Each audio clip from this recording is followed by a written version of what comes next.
जय बजरंगबली। सब माता बहनों और भाइयों को राम राम। अच्छा, हम आज आपको एक कहानी बताने जा रहे हैं कि किस तरह भगवान पापियों को पाप करते हुए देखकर भी चुप रहते हैं। ऐसा क्यों? एक बार भोला पार्वती दोनों एक कैलाश पर्वत पर बैठे हुए थे, तो वहां पर देवर्षि नारद मुनि आए।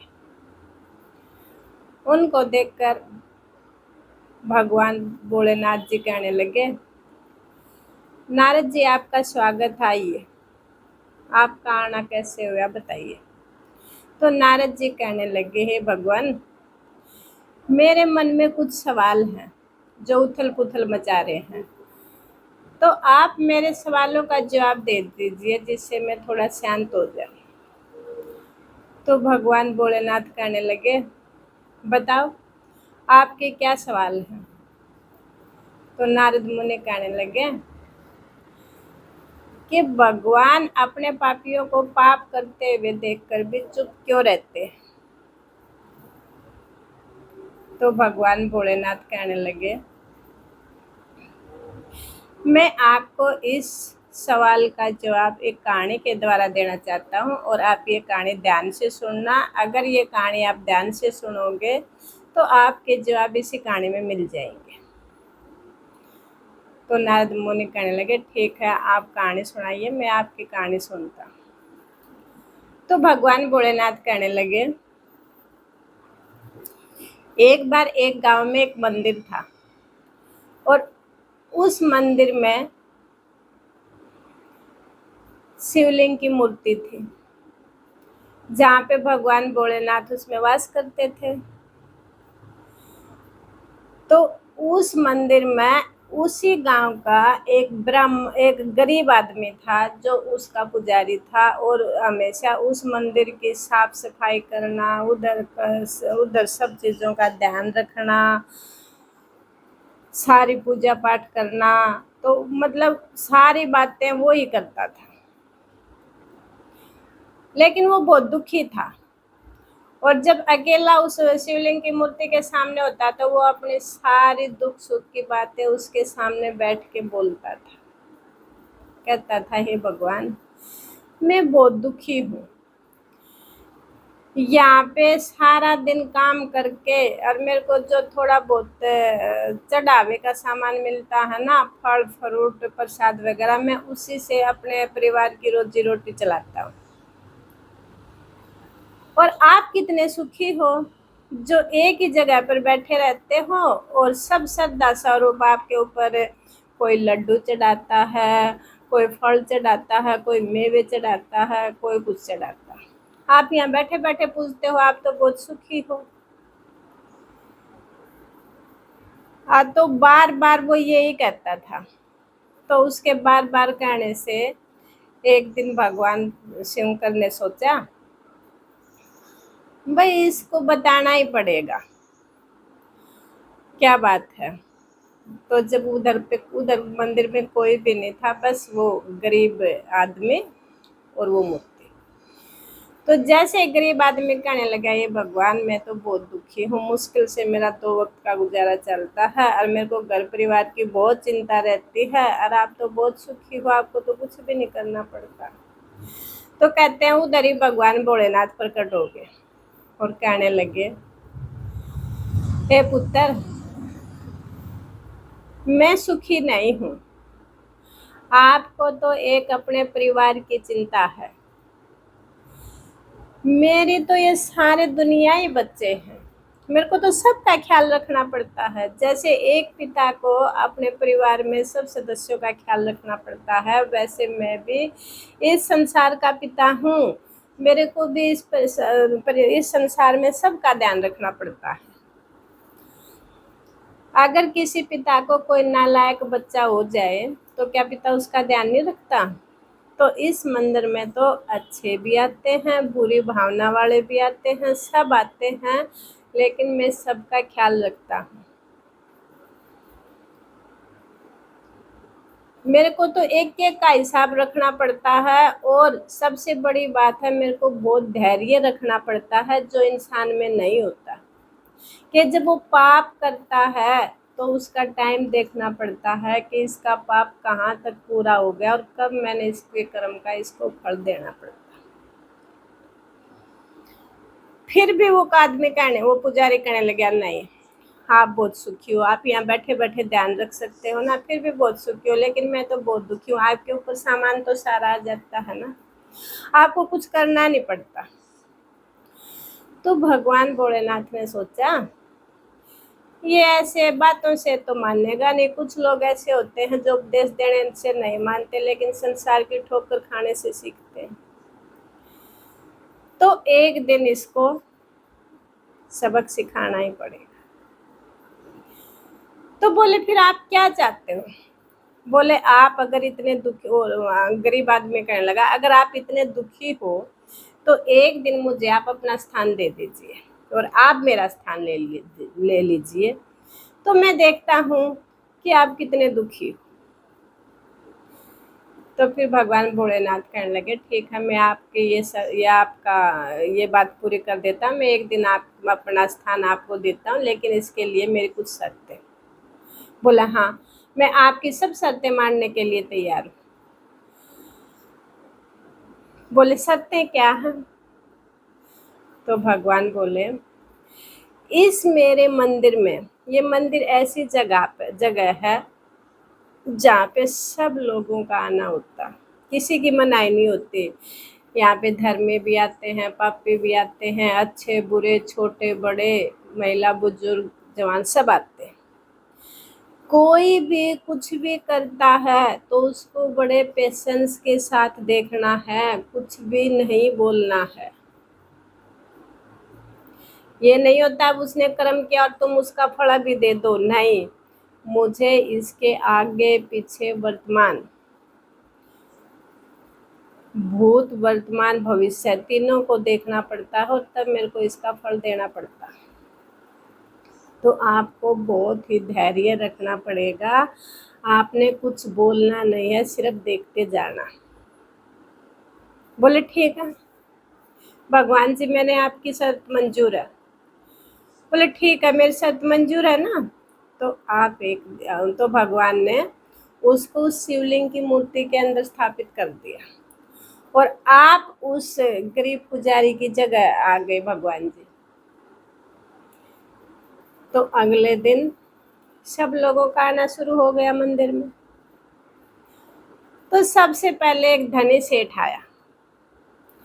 तो धनी सेठ आया तो वो आके भगवान शिवलिंग की मूर्ति के आगे झुक के प्रार्थना करने लगा, हे भगवान, मैंने लाखों अरबों लगाकर अपना एक कारोबार शुरू किया, मेरे उस कारोबार में फ़ायदा देना, मैंने बहुत मेहनत से कमाई हुई पूंजी लगाई है, तो मेरे व्यापार को सफल बनाना। ऐसे प्रार्थना करते करते जैसे वो झुका हुआ था ना, तो उसकी पॉकेट से जो रुपयों से भरा हुआ पर्स था वो निकल के पड़ गया और वो प्रार्थना करते करते आंख बंद किए सेठ जी चला गया। तो वो शिवलिंग की मूर्ति के अंदर से पुजारी देखता है, अरे ये सेठ जी का पर्स गिर गया, बट सेठ जी ने देखा नहीं। मैंने उसको बता देना चाहिए था कि आपका पर्स गिरा हुआ, लेकिन ऐसा सोचने मात्र से उसको भगवान की दी हुई वो शर्त याद आ जाती है कि भगवान ने शर्त दी थी, कुछ भी हो जाए आपको बोलना नहीं है, धैर्य रखना। तो वो वहां पे चुप हो गया। इसके थोड़ी देर बाद वहां पे एक और गरीब आदमी आता है और शिवलिंग की पूजा करता है, कहता है, हे भगवान, मेरे पास सिर्फ 10 रुपए हैं और घर में नाश्ता पानी लाने के भी पैसे नहीं हैं और मेरी बूढ़ी माँ है जिसकी दवाइयों के भी पैसे नहीं, मेरी मदद कर, कुछ कहीं से मेरे को कुछ मदद कर ताकि मैं अपनी बूढ़ी माँ की दवाई ले आ सकूँ, अपने परिवार के लिए नाश्ते पानी का इंतजाम कर सकूँ। तो उसने जैसे ही प्रार्थना की और आंखें खोली तो देखा उसको वो पर्स मिल गया। तो गरीब आदमी पर्स उठा के निकल गया। उसके ठीक बाद एक तीसरा आदमी आता, वो था सैनिक। वो शिवलिंग की मूर्ति के सामने प्रार्थना करता है, हे भगवान, मैं अपने राजा के साथ युद्ध करने के लिए जा रहा हूँ और युद्ध में मेरी विजय करवाना, मेरे को आशीर्वाद दे। ऐसा वो प्रार्थना कर ही रहा था, तभी वो जो धनी सेठ सुबह सबसे पहले आया था, वो कुछ आदमियों के साथ वहां मंदिर में पहुंच गया और उस सैनिक को पकड़ा और उसको पकड़ के ले जाने लगे, मारने लगे। बोले यही चोर है, मेरे बाद यही आया है, इसी ने मेरा पर्स उठाया। अब उस पर अन्याय हो रहा था, लेकिन अन्याय को वो देख नहीं सका, उसका धैर्य खत्म हो गया। जो शिवलिंग की मूर्ति के अंदर स्थापित था ना गरीब आदमी, वो बोलता है नहीं, ये चोर नहीं है।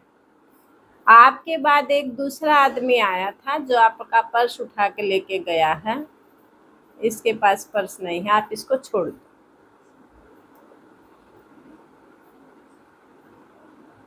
तो जो सेठ था उस गरीब आदमी के घर गया, उससे अपना पर्स लिया और उसको दो चार कह के चलता बना।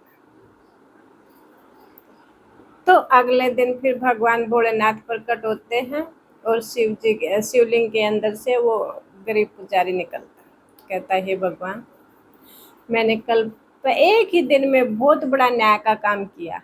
बोले क्या किया?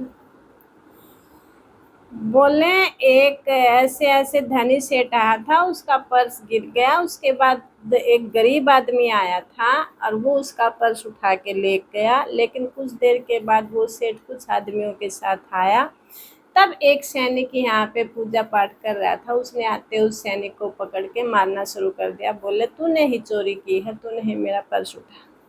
तो ये देखते हुए मेरे से रहा नहीं गया,